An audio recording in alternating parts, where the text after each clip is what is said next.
வணக்கம்.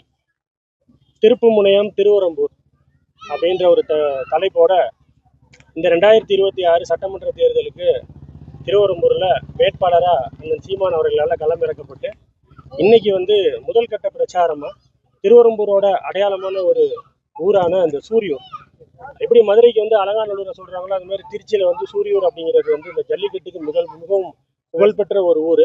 இங்கே இருக்க இந்த நற்கடல் கருப்பண்ணசாமி அப்படிங்கிறது ரொம்ப ஒரு சக்தி வாய்ந்த சுவாமி. ஸோ எங்களோட பிரச்சாரத்தை முதல்ல இந்த மாதிரி ஒரு புனிதமான ஒரு ஊர்லேருந்து ஆரம்பிக்கணும் அப்படின்னு வேண்டிக்கிட்டு இங்கே நாம் தமிழர் கட்சி உறவுகளோட சேர்ந்து இன்னைக்கு நாங்கள் பிரச்சாரத்தை முதல்ல ஆரம்பிச்சிருக்கிறோம். எங்களை பிரச்சாரத்தை பொறுத்த வரைக்கும் நாங்கள் முன்னெடுத்து வைக்க வேண்டிய விஷயங்கள் அப்படின்னு பார்க்குறப்ப தொகுதியை பொறுத்த வரைக்கும் தொகுதியில் எந்த விதமான செயல்பாடுகளும் இல்லை.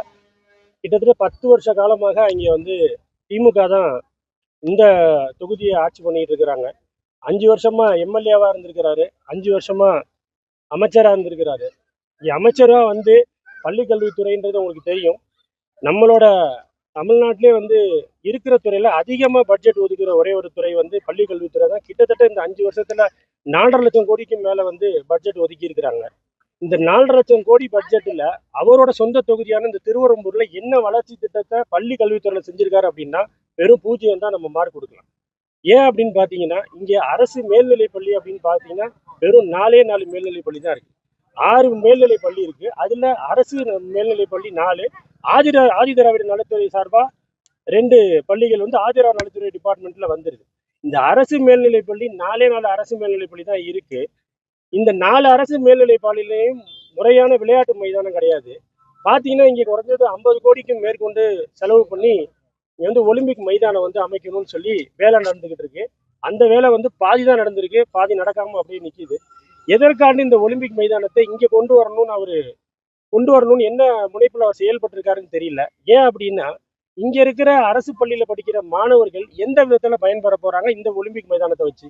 ஏன்னா இங்க இருக்கிற அரசு பள்ளிகள்ல எதுவுமே சரியா இல்லை. அரசு மேல்நிலை பள்ளி 4 ஒரு பள்ளி கல்வித்துறை அமைச்சரோட ஒரு தொகுதியில 4 அரசு மேல்நிலை பள்ளிகள் இருக்கு. அப்படிங்கிறப்ப இங்க அரசு ஒதுக்கீடு கிட்டத்தட்ட 7.5% ஒதுக்கீடு உங்களுக்கு கலை, பொறியியல் மற்றும் மருத்துவ படிப்புக்கு 7.5% இடஒதுக்கீடு கொடுத்துருக்காங்க. இந்த இடஒதுக்கீடை எப்படி இந்த அரசு பள்ளி மாணவர்கள் அனுபவிப்பாங்க?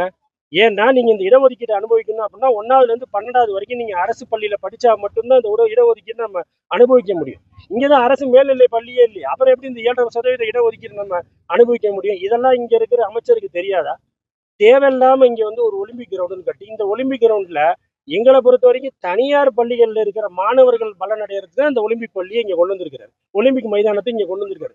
ஒலிம்பிக் மைதானம் கட்டினதுக்கு இங்க இருக்கிற அரசு பள்ளிகள்ல பல பள்ளிகள்லங்க 200க்கும் மேற்பட்ட மாணவர்கள் படிக்கிறாங்க. இந்த 200க்கும் மேற்பட்ட மாணவர்கள் படிக்கிற பல பள்ளிகள்ல 2 கழிவறை 3 கழிவறைங்க. இந்த தொகுதியில அவங்க கட்சி தலைவருக்கு செலவு வைக்க கூடாதுன்னு யாரும் சொல்ல முடியாது. ஆனா அந்த கட்சி தலைவருக்கு சிலைய அவர் சொந்த காசுல வைக்கணும். கிட்டத்தட்ட 4-5 சிலைகள் அவரோட தொகுதிக்குள்ள மட்டும் வச்சிருக்காருங்க. இங்க இருக்கிற அரசு பள்ளிகள்ல படிக்கிற மாணவர்களுக்கு முறையான கழிவறை கிடையாது.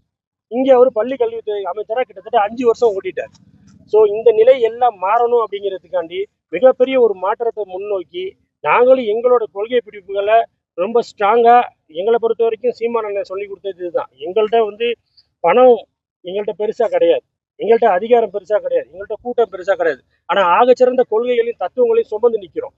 இந்த தடவை இந்த கொள்கைக்கும் தத்துவத்துக்கும் ஒரு மிகப்பெரிய பரிசு கிடைக்கும்னு நாங்கள் நினைக்கிறோம். கண்டிப்பான முறையில் இந்த தடவை நாம் தமிழர் கட்சி ஒரு மிகப்பெரிய வெற்றியை நாங்கள் எதிர்நோக்கி காத்திருக்கோம். அந்த முதல் வெற்றி திருவரம்பூர்ல இருந்து கண்டிப்பா ஆரம்பிக்கும். இந்த தொகுதி மக்களோட முக்கியமான கோரிக்கை எலிவேட்டருக்காக அந்த துவாகுடி வரையிலான போராடி இருக்காங்க. ஆமா, அதுக்கு நீங்க அசூரன்ஸ் தெரிவிக்கலாம். ஆமா, இப்ப நான் அதை முன்னெடுக்கணும்னு சொன்னேன். இப்ப என்னோட துண்டறிக்கை நான் எல்லா ஊடகவியலாளர் எல்லாத்துக்குமே துண்டறிக்கை கொடுக்க நீங்க வாசிச்சு பாருங்க. கிட்டத்தட்ட 26 வாக்குறுதிகளை இந்த திருவரம்பூர் மக்களுக்கு நான் கொடுத்துருக்கேன். அதுல முதல் வாக்குறுதி பால் பண்ணை டு துவாகுடி சர்வீஸ் சாலை. 1 வருஷத்துக்குள்ள இந்த பிரச்சனையை நான் தீர்த்து கொடுக்குறேன்னு சொல்லியிருக்கேன். நான் டைமே போட்டு சொல்லியிருக்கேன்.